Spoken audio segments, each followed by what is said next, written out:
Hi there, and welcome to another Beyond Threats podcast by Bleckmann. As always, we will be taking a deep dive into trends and developments in our sector, fashion and lifestyle, with the emphasis on logistics and fulfillment. Today, we're going to talk about B2B partnerships together with a representation from DB Journey.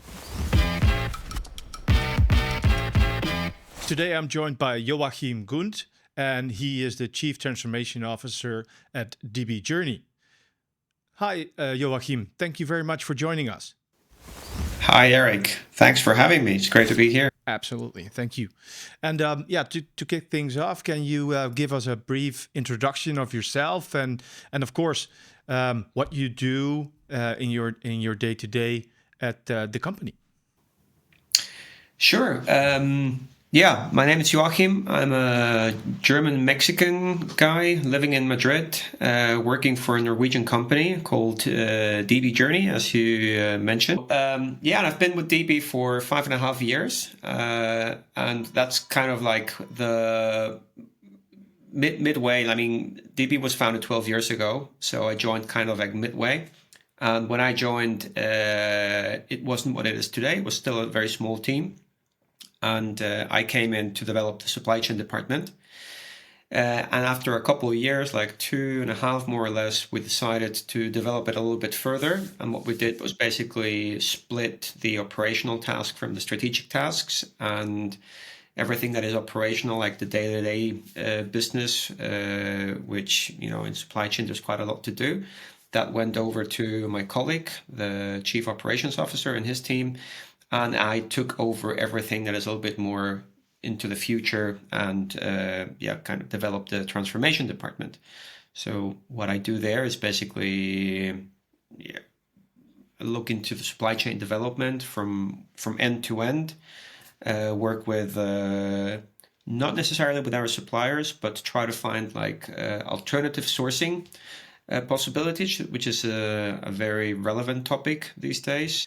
And on the other end of the supply chain, I work on developing our distribution network to make it more efficient.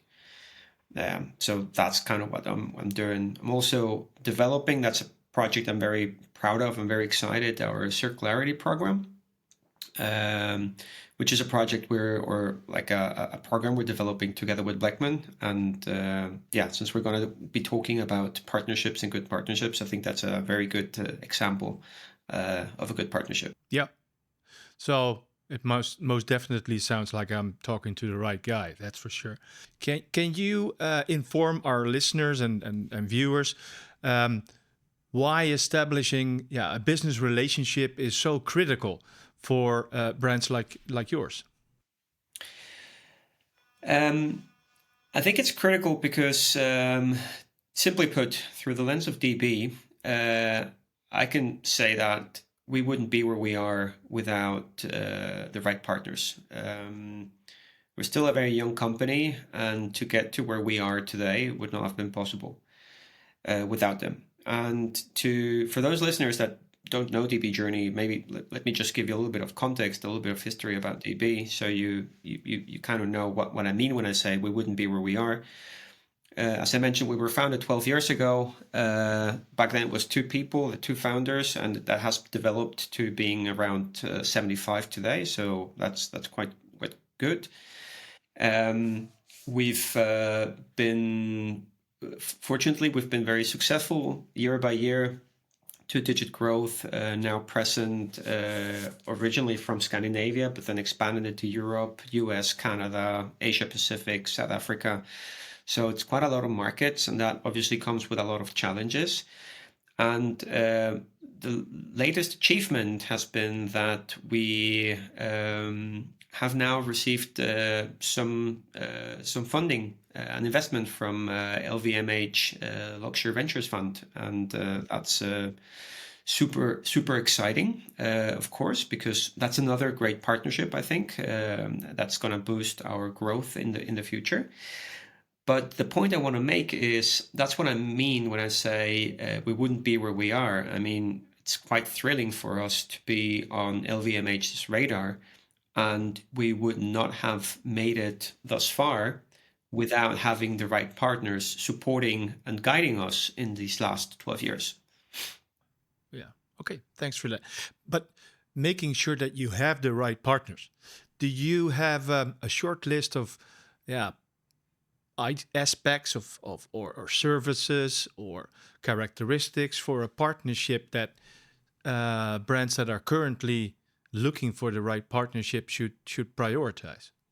Well, I think specifically talking about like partners in the supply chain or logistics or 3PLs, I don't. Yeah, I think you're right by saying a list, right? I don't think you can sum it up to one factor, one priority. It's difficult because supply chain is complex and it's connected to quite a lot of different departments, different stakeholders. So there's a lot of interests that have to be taken into account when making a decision or when looking for a new partner.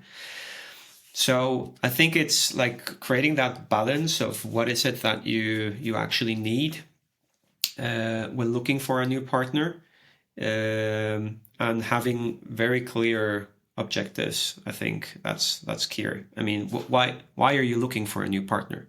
Are you dissatisfied with the current one? Is it that your business has shifted geographically? So what is driving you to be looking for someone new? Yeah.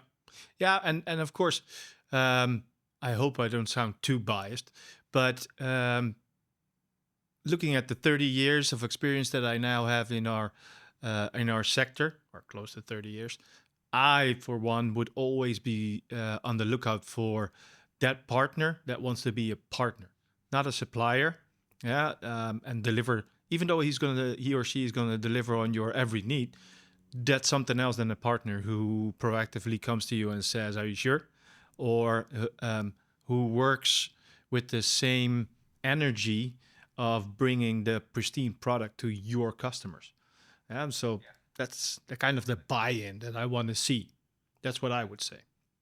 Yeah, I agree with you. It needs like this kind of partnership, especially with 3PLs. I mean, it's important to understand that with a 3PL, you will be talking on a daily basis. So that collaboration is not like, we talk sporadically and no, you'll be talking to them on a daily basis. So I think it's important that you challenge each other. If you want this partnership to flourish and to really develop into something bigger, then it's important that you are transparent, constructive, and of course, challenge each other. Because if everyone is just complacent, then there's no real development in that. I agree. And then in that case, you would be talking to a supplier instead of a partner.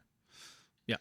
No, I agree. I agree. And okay, so have you by any chance experienced any flaws in your own selection process or mistakes that you have seen others make when deciding for a certain 3PL or a partner or a supplier? No, I've met them myself, so I think I'm in a good position to answer that question. However, I've also learned from them, so from these mistakes, which is good. Um, I think first of all, one common mistake, especially like if you're like in smaller companies, maybe like DB or even smaller, where got limited resources. It's super important to understand that a 3PL, if we're now focusing on 3PLs, is going to be very impactful to the whole business. So it's not because this kind of selection is being driven by the supply chain team or the logistics team or the operations team. It's not that it's only going to impact operations. It will be impactful to the whole business. And that said, it kind of emphasizes the amount of time and energy you need to invest into selecting the right partner, which is not going to be it's not going to be an easy and quick process. So making this too quick and trying to bypass like all the hustle of figuring out who is the right partner is, I think, one common mistake. You have to go through the process. It makes sense because you're going to learn a lot. not only about your requirements, if they're realistic or not, but also about, you're going to have different proposals on the table, which is obviously a good position to be in, instead of only having one option, right? So I think it's that, and it's also going to help you to learn the potential partner much better before even signing a contract, which is a good thing. So I think it's a lot about really making that thorough assessment and having clear objectives, as I mentioned earlier. Yeah, yeah. So we can conclude you have done the legwork. You've done the due diligence, and you went with Bleckmann. So if it was me, I would conclude you have made the right choice. But how did you conclude after, let's say, the first couple of months that yes, we have made the right decision, this partnership works? How does that materialize? Well, I think to answer that question, you kind of have to start with the previous question. If you invest the time into making a proper assessment, a thorough assessment, you are, on the one hand, obviously you're going to check numbers, like what's being offered in terms of cost, in terms of service levels, these metrics, these kind of like the hard facts, the objective part. Exactly. So that's what you're going to be looking at. Obviously, you should try as well to look into the soft facts, like how likely is it that these two companies are going to work well together, as like from the values perspective, and then also from the team's perspective, like will they be working well together? But doing all that assessment is really going to, I think, lay the groundwork for that future collaboration. And if you do all that, I think you've got 50% already done. And then how will it show if it's the right partnership? We'll start looking at the data first. By going through this assessment, you're going to clearly say, this is what I expect. And the partner is going to tell you, well, we can fulfill or we cannot fulfill. So the expectations are going to be clear. But then once you start operating, you will be able to figure out through the data if the partner is actually sticking to what they promised they could deliver. So that's a good starting point. And then the other aspect of this is, if issues appear, and I mean, you and me, we are from these logistics fields, so we know issues will appear sooner or later. There's no way around it. But then and that's not really the problem, because you can expect them. It's how they are approached, these issues. And if what you get from your partner is a proactive, solution-oriented approach towards these issues, then I think that's a clear sign. So you've got the objective part with the data, and you've got like the approach from the partner, which is proactive and solution-oriented. Then I think, bingo, you've got the right one. Yeah. First, emphasize on the solution, limiting the spin-off. You can always bicker on cost, etc. But first, you want to make sure that the end customer is happy. After that, you need to be happy, and then the 3PL needs to be happy. Yeah, I agree. So proactiveness, open communications, and always solution orientated. Yeah, I agree. And as you said, with the customers, it's a very easy example. If you move from a bad performing partner to a good performing partner, obviously your team will notice, but your customers will do, and they will let you know. So that's another super relevant indicator. And it's going to come, especially when you do like a big move from a bad performer to a good performer. They notice.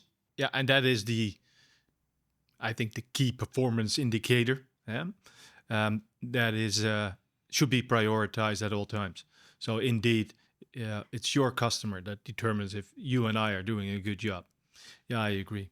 Sure. I mean, that would be great to exchange experiences with other people. So I think the easiest is just if they drop me a message on LinkedIn, they'll find me there. Perfect. Again, thank you very much for your help, and I hope to see you soon in the future. Thank you, Eric, and thanks again for having me. And for you, the viewers, the listeners of this podcast, thank you very much for being here today. Keep your eye out on the next, and I'll see you then.